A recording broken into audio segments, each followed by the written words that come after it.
എല്ലാവർക്കും നമസ്കാരം. ഞാൻ ഡോക്ടർ രഞ്ജിത്ത് രാജ്. ഇന്ന് നമ്മൾ സംസാരിക്കുന്നത് ഒരു പിച്ച് ഡെക്ക് എങ്ങനെയാണ് തയ്യാറാക്കുന്നത്. പിച്ച് ഡെക്ക് എന്ന് പറയുമ്പോൾ എല്ലാവർക്കും അറിയാമെന്ന് വിചാരിക്കുന്നു. ഒരു സംരംഭകനായ വ്യക്തി അല്ലെങ്കിൽ സംരംഭക മോഹമുള്ളൊരു വ്യക്തി ഒരു ഇൻവെസ്റ്ററെ തേടുന്ന സമയത്ത്, ഫണ്ട് ആവശ്യമായി വരുന്ന സമയത്ത് ഇൻവെസ്റ്റേഴ്സിൻ്റെ മുമ്പിൽ പ്രസൻറ്റ് ചെയ്യുന്ന ആ പ്രസൻറ്റേഷൻ അല്ലെങ്കിൽ ആ ഡോക്യുമെൻറ്റിനെയാണ് നമ്മൾ പിച്ച് ഡെക്ക് എന്ന് വിളിക്കുന്നത്. അങ്ങനെ ഉള്ള ആ ഒരു പ്രസൻറ്റേഷൻ എങ്ങനെ തയ്യാറാക്കണം? വളരെ പ്രശസ്തനായ ടാറ്റ ഗ്രൂപ്പിൻ്റെ ചെയർമാൻ ശ്രീ രത്തൻ ടാറ്റ പറഞ്ഞിട്ടുള്ള ഒരു 10 കാര്യങ്ങളുണ്ട്. ഒരു പിച്ച് ഡെക്ക് തയ്യാറാക്കുമ്പോൾ അതിൽ നിർബന്ധമായിട്ടും ഉണ്ടായിരിക്കേണ്ട 10 കാര്യങ്ങൾ. അതിനെ അടിസ്ഥാനപ്പെടുത്തിക്കൊണ്ടാണ് നമ്മളിന്ന് വീഡിയോ നിങ്ങളുടെ മുമ്പിൽ അവതരിപ്പിക്കുന്നത്. അപ്പോൾ അതിൽ ഒന്നാമത്തെ കാര്യം, what is the problem that you are solving. ഇത് തീർച്ചയായിട്ടും ഒരു പിച്ച് ഡെക്കിൽ ഉണ്ടായിരിക്കേണ്ട ഏറ്റവും പരമപ്രധാനമായ എലമെൻ്റാണ്. നമ്മളൊരു പിച്ച് ഡെക്ക് തയ്യാറാക്കുന്ന സമയത്ത് എന്ത് പ്രോബ്ലമാണ് മാർക്കറ്റിൽ നമ്മൾ കണ്ടെത്തിയിരിക്കുന്നത്, അല്ലെങ്കിൽ നമ്മൾ ഡെവലപ്പ് ചെയ്തിട്ടുള്ള പ്രൊഡക്റ്റോ സർവീസോ വഴി ഏത് പ്രശ്നത്തെയാണ് നമ്മൾ പരിഹരിക്കാൻ പോകുന്നതെന്ന് വ്യക്തമായിട്ട് അതിലുണ്ടായിരിക്കണം. അപ്പോൾ ശരിക്കും അതൊരു ബേണിംഗ് പ്രോബ്ലം ആയിരിക്കണം. നല്ല രീതിയിൽ ഒരു ടാർഗറ്റ് ഓഡിയൻസ് ആയിട്ടുള്ള ജനങ്ങളുടെ ഉള്ളിലുള്ള ഒരു പ്രശ്നം, ഒരു വ്യക്തമായൊരു പ്രോബ്ലം നമ്മൾ ഐഡൻറ്റിഫൈ ചെയ്തിട്ടുണ്ടെന്ന് ഉറപ്പുവരുത്തുക. എന്നിട്ട് നമ്മൾ എങ്ങനെയാണ് ആ പ്രശ്നത്തെ നമ്മുടെ പ്രൊഡക്റ്റോ സൊല്യൂഷനോ വഴി പരിഹരിക്കുന്നതെന്നുള്ളതൊന്ന് വാലിഡേറ്റ് ചെയ്യുക. ഒരുപാട് പ്രശ്നങ്ങളൊന്നും അതിൽ ചൂണ്ടിക്കാണിക്കേണ്ടതില്ല. ഏറ്റവും കോറായിട്ടുള്ള പ്രോബ്ലംസ് ലിസ്റ്റ് ചെയ്യുക. ഒരുപാട് കണ്ടൻറ്റൊന്നും ഇല്ലാതെ വളരെ മനോഹരമായിട്ട് തന്നെ ആ പ്രോബ്ലം സ്റ്റേറ്റ്മെൻറ്റ് അതിൽ കൊണ്ടുവരിക. അപ്പോൾ അതാണ് ഏറ്റവും ആദ്യം ചെയ്യേണ്ട ഒരു കാര്യം. അങ്ങനെ ചെയ്യുമ്പോൾ ഒരു ഇൻവെസ്റ്ററെ സംബന്ധിച്ചിടത്തോളം ഏറ്റവും ആദ്യം തന്നെ ഒരു ക്ലാരിറ്റി കിട്ടും. എന്ത് പ്രോബ്ലമാണ് നമ്മൾ സോൾവ് ചെയ്യാൻ പോകണമെന്നും എത്രത്തോളം കസ്റ്റമറിൻ്റെ പ്രശ്നങ്ങൾ നമ്മൾ മനസ്സിലാക്കിയിട്ടുണ്ടെന്നുള്ളതും അവർക്ക് വ്യക്തമാവും. രണ്ടാമത്തെ കാര്യം, what is the solution that you bring. എന്ത് സൊല്യൂഷനാണ് ഈ പ്രോബ്ലത്തിന് എഗെയിൻസ്റ്റ് ആയിട്ട് നിങ്ങൾ കണ്ടെത്തിയിട്ടുള്ളത്? എന്ത് സൊല്യൂഷനാണ് നമ്മൾ മുന്നോട്ട് കൊണ്ടുവരുന്നത്? ചിലപ്പോൾ 2 സാഹചര്യങ്ങൾ നമ്മുടെ മുന്നിൽ ഉണ്ടാവാം. ഒന്ന്, ചിലപ്പോൾ നമ്മുടെ പ്രൊഡക്റ്റ് ഓൾറെഡി മാർക്കറ്റിൽ ലോഞ്ച് ചെയ്തിട്ടുള്ളതായിരിക്കാം, എന്നിട്ട് നമ്മൾ കൂടുതൽ എക്സ്പാൻഷന് വേണ്ടി ഫണ്ട് ആഗ്രഹിക്കുന്ന ആൾക്കാരായിരിക്കാം ഒരു കൂട്ടം ആൾക്കാർ. അല്ലെങ്കിൽ ചിലപ്പോൾ ഒരു ഐഡിയ മാത്രമായിരിക്കും നമ്മുടെ ഉള്ളിലുള്ളത്, അതൊരു പ്രൊഡക്റ്റ് ആക്കി കൊണ്ടുവരാനോ അല്ലെങ്കിൽ ഇനീഷ്യലി തന്നെ അതിന് വേണ്ട സീഡ് ഫണ്ടുകൾ കണ്ടെത്താനോ ശ്രമിക്കുന്ന ഒരാളും ആകാം നിങ്ങൾ. ഈ 2 കണ്ടീഷനും ആയിക്കോട്ടെ, എങ്ങനെയാണെങ്കിലും നമ്മുടെ കമ്പനിയുടെ ബിസിനസ് എന്താണെന്നുള്ളതിനെ പറ്റി വ്യക്തമായിട്ടും അതുപോലെ തന്നെ നമ്മൾ അഡ്രസ്സ് ചെയ്യുന്ന പ്രോബ്ലം എന്താണെന്നും അതിന് നമ്മൾ ഡെവലപ്പ് ചെയ്തിരിക്കുന്ന സൊല്യൂഷൻ എന്താണെന്നും വ്യക്തമായിട്ട് ഈ ഒരു പാർട്ടിൽ നമ്മൾ കൊണ്ടുവരേണ്ടതുണ്ട്. ഇങ്ങനെ വരുമ്പോൾ ഇൻവെസ്റ്റർക്ക് നമ്മളൊരു ട്രസ്റ്റ് ഉണ്ടാവും, ഒരു വിശ്വാസം ഉണ്ടാവും. നമ്മുടെ പ്രോബ്ലവും ആ പ്രോബ്ലത്തിലേക്കുള്ള സൊല്യൂഷനും നമ്മൾ എങ്ങനെയാണ് ഫൈൻഡ് ഔട്ട് ചെയ്തിരിക്കുന്നത്, ഡെവലപ്പ് ചെയ്തിരിക്കുന്നത് എന്നുള്ള ക്ലാരിറ്റി കിട്ടും. മൂന്നാമത്തെ കാര്യം USP ആണ്, യുണീക്ക് സെല്ലിംഗ് പോയിൻറ്റ് അഥവാ യുണീക്ക് സെല്ലിംഗ് പ്രൊപ്പോസിഷൻ. നമ്മുടെ ബിസിനസ്സിനെ വേറിട്ട് നിർത്തുന്ന കാര്യങ്ങൾ എന്തൊക്കെയാണ്? എന്താണ് നമ്മുടെ കോമ്പറ്റീറ്റേഴ്സിനെ അപേക്ഷിച്ച്, മാർക്കറ്റിലുള്ള മറ്റാളുകളെ അപേക്ഷിച്ച് നമുക്ക് വ്യത്യസ്തമാവുന്നത്, നമ്മുടെ സ്ഥാപനത്തെ, നമ്മുടെ പ്രൊഡക്റ്റിനെ, സർവീസിനെ വ്യത്യസ്തമാക്കുന്നത് എന്താണ് എന്നുള്ളത് ഈ ഒരു പാർട്ടിൽ നമ്മൾ കൊണ്ടുവരേണ്ടതുണ്ട്. ഇതാണ് ഈ ഒരു സൊല്യൂഷൻ ഫ്രെയിംവർക്കാണ് ശരിക്കും നമ്മളുടെ ഒരു കോറായിട്ടുള്ള ഒരു പാർട്ട് എന്ന് പറയാം നമ്മുടെ പിച്ച് ഡെക്കിലെ. എന്തുകൊണ്ട് നമ്മുടെ കസ്റ്റമർ, നമ്മൾ ഉദ്ദേശിക്കുന്ന ടാർഗറ്റ് ഓഡിയൻസ് നമ്മുടെ സൊല്യൂഷൻ, നമ്മുടെ പ്രൊഡക്റ്റ് വാങ്ങണം എന്നുള്ളത് ഈ ഒരു പാർട്ടിൽ നിന്നാണ് ഒരാൾക്ക് മനസ്സിലാവുക. നാലാമത്തെ കാര്യം, do you know your competition and barrier to entry. ഇതൊരു ഇമ്പോർട്ടൻ്റ് ആയിട്ടുള്ള കാര്യമാണ്. Do you know your competition, part 1. പല ഓൺട്രപ്രണേഴ്സും ചിന്തിക്കുന്ന ഒരു കാര്യം, അവരുടെ ആ പ്രൊഡക്റ്റ് വളരെ യുണീക്കാണ്, ഞങ്ങൾ മാത്രമേ മാർക്കറ്റിലുള്ളൂ എന്ന് വിചാരിച്ചാൽ വരുന്നത്. കോമ്പറ്റീറ്റർ സ്റ്റഡി ചെയ്തിട്ടുണ്ടാവില്ല. അപ്പോൾ ചിലപ്പോൾ ഒരു എക്സാമ്പിൾ പറഞ്ഞാൽ, നമ്മളൊരു പേപ്പർ മാനുഫാക്ചറിങ് ചെയ്യുന്ന ഒരു കമ്പനിയാണെന്ന് വിചാരിക്കുക. മറ്റ് പേപ്പർ മാനുഫാക്ചർ ചെയ്യുന്ന കമ്പനികളൊക്കെ നമ്മുടെ കോമ്പറ്റീറ്ററാണ്. ഇതുകൂടാതെ ചിലപ്പോൾ നോട്ട്ബുക്കുകളോ രജിസ്റ്റർ ഉണ്ടാക്കുന്ന കമ്പനികളൊക്കെ ഉണ്ടല്ലോ, ഇവരും ചിലപ്പോൾ ഇൻഡയറക്റ്റ് കോമ്പറ്റീറ്റേഴ്സാണ്. അപ്പോൾ ഇൻഡയറക്റ്റ് കോമ്പറ്റീഷനെ അണ്ടർ എസ്റ്റിമേറ്റ് ചെയ്യാൻ പാടില്ല.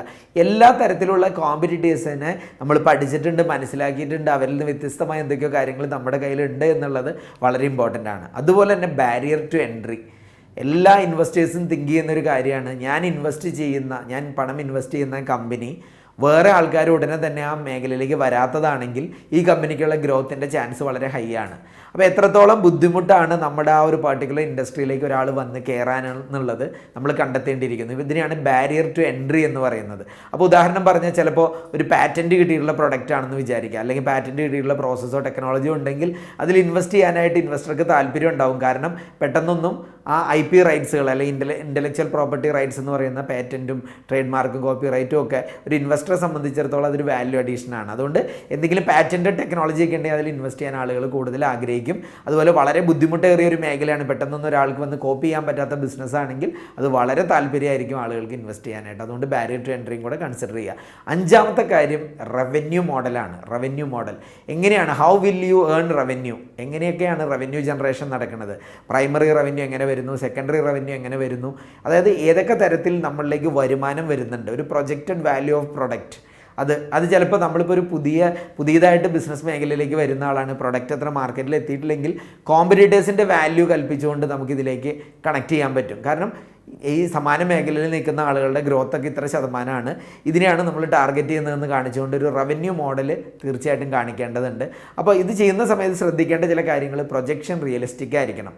ഭയങ്കര എക്സാജറേറ്റഡ് ആയിട്ടുള്ള ഫിഗറുകളൊന്നും കാണിച്ചാൽ ഇൻവെസ്റ്റേഴ്സോ അവരുടെ മാനേജ്മെൻറ്റ് ടീമോ അത് വിശ്വസിക്കണം എന്നില്ല.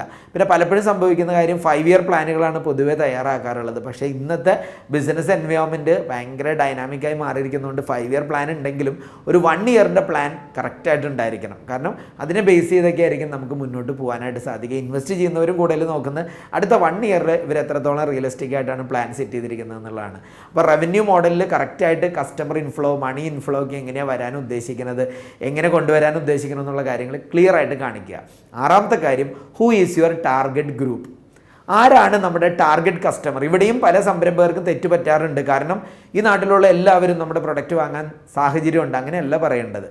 വ്യക്തമായിട്ട് നമ്മുടെ ടാർഗറ്റ് ഓഡിയൻസ്, ടാർഗറ്റ് ഗ്രൂപ്പ് ആരാണ്, അവരുടെ ഡെമോഗ്രാഫിക്സ്, അവർ ഏത് നാട്ടിലുള്ളവർ, ഏത് ഏജ് ഗ്രൂപ്പിലുള്ളവർ, ഏത് വരുമാനം, ഏത് ഇൻകം ഗ്രൂപ്പിലുള്ളവരാണ്, എന്ത് ഇൻട്രസ്റ്റ് ഉള്ളവരാണ് ഈ പ്രൊഡക്റ്റ് വാങ്ങാൻ സാധ്യത, അവരുടെ ഡിസിഷൻ മേക്കിംഗ് കപ്പാസിറ്റി എങ്ങനെയാണ്, ജോഗ്രഫി എന്താ, എല്ലാ കാര്യങ്ങളെപ്പറ്റിയും വ്യക്തമായൊരു മാനദണ്ഡങ്ങൾ നമ്മളിതിൽ കാണിച്ചിട്ടുണ്ടാണ്. അങ്ങനെ നമ്മുടെ ടാർഗറ്റ് ഓഡിയൻസ് ആരാണ്, ടാർഗറ്റ് കസ്റ്റമർ ഗ്രൂപ്പ് ആരാണ്, അവരെത്രത്തോളം എത്ര ശതമാനത്തെയാണ് നമ്മൾ ടാർഗറ്റ് ചെയ്യുന്നത്, ഈ കാര്യങ്ങളൊക്കെയാണ് ഈ സ്ലൈഡിൽ വരേണ്ടത്. ഏഴാമത്തെ കാര്യം, what are your products or services, എന്തൊക്കെയാണ് സ്പെസിഫിക്കലി നമ്മുടെ പ്രൊഡക്റ്റ്, ഇൻവെസ്റ്ററുടെ മുമ്പിൽ കോമ്പീറ്റ് ചെയ്യുന്ന എന്തൊക്കെ പ്രൊഡക്റ്റാണ് നമ്മൾ മാർക്കറ്റിൽ കൊണ്ടുപോകുന്നത്, അല്ലെങ്കിൽ എന്തൊക്കെ സർവീസസാണ് നമ്മൾ കൊണ്ടുവരുന്നതെന്ന് വളരെ വ്യക്തമായിട്ട് പറയണം. പിന്നെ വലിയ മെഷീനറിയൊക്കെയാണ് നമ്മളിപ്പോൾ മാനുഫാക്ചർ ചെയ്യുന്ന കമ്പനിയാണെങ്കിൽ ചിലപ്പോൾ അതിൻ്റെ ഒരു പ്രോട്ടോടൈപ്പ്, ചെറിയ ടൈപ്പ് മിനിയേച്ചറൊക്കെ ഒന്ന് ഡെവലപ്പ് ചെയ്ത് അതിൻ്റെ കോൺസെപ്റ്റ് എന്താണെന്നുള്ളത് ചിലപ്പോൾ മനസ്സിലാക്കി കൊടുക്കണമായിരിക്കും. അപ്പോൾ എന്തിൻ്റെയും ഒരു മിനിമം വയബിൾ പ്രൊഡക്റ്റോ സൊല്യൂഷനോ നമ്മൾ ഇവരുടെ മുമ്പിൽ അവതരിപ്പിക്കാൻ റെഡിയാക്കി വെച്ചിരിക്കുക. ഇതാണ് ഏഴാമത്തെ കാര്യം. എട്ടാമത്തെ കാര്യം, mile stone achieved and plan for the next 12 months. Mile stone എന്ന് പറയുമ്പോൾ എന്താ, നമ്മുടെ സ്ഥാപനത്തിൽ ഇതുവരെ കഴിഞ്ഞ ഒരു കൊല്ലക്കാലം അല്ലെങ്കിൽ ഇതുവരെയുള്ള യാത്രയിൽ നമ്മൾ അച്ചീവ് ചെയ്ത പ്രധാന നേട്ടങ്ങൾ എന്തൊക്കെയായിരുന്നു, അടുത്ത ഒരു വർഷത്തിനുള്ളിൽ നമ്മൾ അച്ചീവ് ചെയ്യാൻ പോകുന്ന ചില കോർ മൈൽ സ്റ്റോൺസ് എന്തൊക്കെയാണ്. നമ്മുടെ കമ്പനി ഇന്ന ദിവസം തുടങ്ങി അങ്ങനത്തെ മൈൽ സ്റ്റോണൊന്നും അല്ല കേട്ടോ. നമ്മൾ എത്ര എംപ്ലോയീസ് നമുക്ക് ഇന്നുണ്ട്, അല്ലെങ്കിൽ എന്തെങ്കിലും ചെറിയ തോതിൽ ഫണ്ട് ഇതിന് മുമ്പ് കിട്ടിയിട്ടുണ്ടോ, പ്രൊഡക്റ്റ് ലോഞ്ചുകൾ ഇന്ന സമയത്താണ് നടന്നത്, എത്ര കസ്റ്റമേഴ്സ് ഇപ്പോൾ നമുക്കുണ്ട്, ഇതൊക്കെ mile സ്റ്റോണുകളാണ്.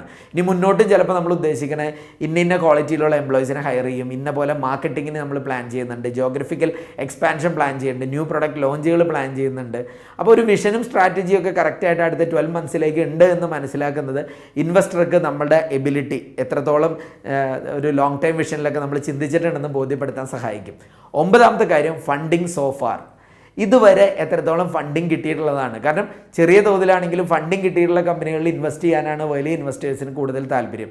Especially family, friends, relatives ഇങ്ങനെയുള്ള ആളുകളിൽ നിന്നൊക്കെ ഫണ്ടിങ് ഇനീഷ്യലി കിട്ടിയിട്ടുണ്ടെങ്കിൽ മറ്റുള്ളവർക്ക് സ്വീകാര്യനായ ഒരു വ്യക്തിയാണ് നമ്മളെന്നുള്ളത് മനസ്സിലാവും. ഇനീഷ്യലി ഒക്കെ ഏഞ്ചൽ ഇൻവെസ്റ്റേഴ്സ് എന്ന് പറയുമ്പോൾ സാധാരണ ഒരു 50 ലക്ഷം രൂപയ്ക്ക് താഴെയൊക്കെ ഫണ്ട് ഇൻവെസ്റ്റ് ചെയ്യുന്ന ഏഞ്ചൽ ഇൻവെസ്റ്റേഴ്സ് ഉണ്ട്. അതിൽ നിന്നൊക്കെയാണ് പിന്നീട് VC-കളിലേക്കൊക്കെ, വെഞ്ചർ ക്യാപിറ്റലിസ്റ്റിലേക്കൊക്കെ നമ്മൾ പോണത്. ഒരു 1 to 2 million ഒക്കെ അറൗണ്ട് ഇൻവെസ്റ്റ് ചെയ്യാൻ പറ്റുന്ന വലിയ തോതിലുള്ള ആൾക്കാർ. പക്ഷേ ഈ വലിയ തോതിലുള്ള ആൾക്കാരിലേക്കൊക്കെ പോകുമ്പോൾ ചെറിയ തോതിൽ ആദ്യം ഫണ്ട് കിട്ടിയിട്ടുള്ള കമ്പനികളിലാണ് അവർക്ക് കൂടുതൽ താല്പര്യം ഉണ്ടാവുക. And the 10th and last point എന്ന് പറയുന്നത് ദ ടീമാണ്. The management team. ഏത് ഇൻവെസ്റ്ററും നോക്കുന്ന ഒരു കാര്യമാണ്, ഞാൻ ഇൻവെസ്റ്റ് ചെയ്യുന്ന കമ്പനിയുടെ മാനേജ്മെൻറ്റ് എത്രത്തോളം ക്രെഡിബിളാണ്, എത്രത്തോളം കപ്പാസിറ്റി ഉള്ളവരാണ്, എത്രത്തോളം ഏബിളാണ്, എത്രത്തോളം അവർ ഇതുവരെ കാര്യങ്ങൾ ചെയ്ത് ബോധ്യപ്പെടുത്തിയിട്ടുള്ളവരാണ്. അപ്പോൾ നമ്മളുടെ അറിവ്, കഴിവ്, നമ്മുടെ ബന്ധങ്ങൾ, നമ്മൾ ഏത് മേഖലയിൽ പ്രാവീണ്യം നേടിയ ആളാണ്, ഇതെല്ലാം വളരെ ഇമ്പോർട്ടൻ്റ് ആണ്. അപ്പോൾ അത്തരത്തിലുള്ള നല്ലൊരു ടീം നമ്മുടെ കൂടെ ഉണ്ട്. ഇനി മാനേജ്മെൻറ്റിന് അതിനുള്ള എബിലിറ്റി കുറവുള്ള ആൾക്കാരാണെങ്കിൽ പലരും ചെയ്യുന്ന കാര്യം നല്ല ടീമിനെ കോർ ഗ്രൂപ്പിലേക്ക് കൊണ്ടുവരും, അങ്ങനെ ടീമിനെ എസ്റ്റാബ്ലിഷ് ചെയ്യും. അതൊരു ഇമ്പോർട്ടൻ്റ് ആയിട്ടുള്ള കാര്യമാണ്. ഇനി ഒരു കാര്യം കൂടെ അറിഞ്ഞിരിക്കേണ്ടത്, എവിടെയൊക്കെയാണ് ഇങ്ങനെയുള്ള പിച്ച് ഡെക്ക് തയ്യാറാക്കുന്നതിനും അതിനുള്ള സപ്പോർട്ടും കിട്ടുന്ന സ്ഥലങ്ങൾ. നോർമലി പല CA ഫേമുകൾ, ചാർട്ടേഡ് അക്കൗണ്ട് ഫേമുകൾ, കമ്പനി സെക്രട്ടറി ഫേമുകൾ, ഞങ്ങളുടെയൊക്കെ പോലുള്ള കൺസൾട്ടിങ് ഫേമുകളൊക്കെ ഇത്തരത്തിലുള്ള പിച്ച് ഡെക്കുകൾ തയ്യാറാക്കാൻ സഹായിക്കാറുണ്ട്. ഇതുകൂടാതെ നാസ്കോം, ടൈ, CII, ഫിക്കി, അങ്ങനെ അല്ലെങ്കിൽ ഹെഡ് സ്റ്റാർട്ട് നെറ്റ്വർക്ക്, ഇങ്ങനെയുള്ള പല സ്ഥാപനങ്ങളുണ്ട്. ഇവരെല്ലാം പിച്ച് ഡെക്കുകൾ തയ്യാറാക്കുന്നതിനുള്ള ഗൈഡൻസും സപ്പോർട്ടും ഒക്കെ നൽകുന്നുണ്ട്. അപ്പോൾ അതുകൊണ്ട് ഇത്തരത്തിലുള്ള എക്സ്പേർട്സിൻ്റെയൊക്കെ സഹായങ്ങൾ എടുക്കുക. വളരെ ഭംഗിയായിട്ട് തന്നെ ഈ കാര്യങ്ങൾ ചെയ്യണം. നമ്മളപ്പോൾ ഇന്ന് പറഞ്ഞത് പലരും ആഗ്രഹിക്കുന്നൊരു കാര്യമാണ്, ബിസിനസ്സിൽ ഫണ്ട് വേണം, ഫണ്ട് കിട്ടണം, എന്താണ് മാർഗം. ബാങ്കിനെ സമീപിക്കൽ മാത്രമല്ല, ഇന്ന് ഒരുപാട് ആധുനിക രീതിയിലുള്ള ഫണ്ടിങ് സോഴ്സുകളുണ്ട്. അതിലേക്കൊക്കെ പോകണമെങ്കിൽ ഏറ്റവും ബേസിക് ആയിട്ടുള്ള കാര്യമാണ് വ്യക്തമായൊരു പിച്ച് ഡെക്ക് നമ്മുടെ കയ്യിൽ ഉണ്ടാവുക എന്നുള്ളത്. ആ തരത്തിലുള്ള മനോഹരമായൊരു പ്രസൻറ്റേഷൻ തയ്യാറാക്കുമ്പോൾ ശ്രദ്ധിക്കേണ്ട 10 പോയിന്റുകളെ പറ്റിയാണ് നമ്മളിന്ന് പറഞ്ഞത്.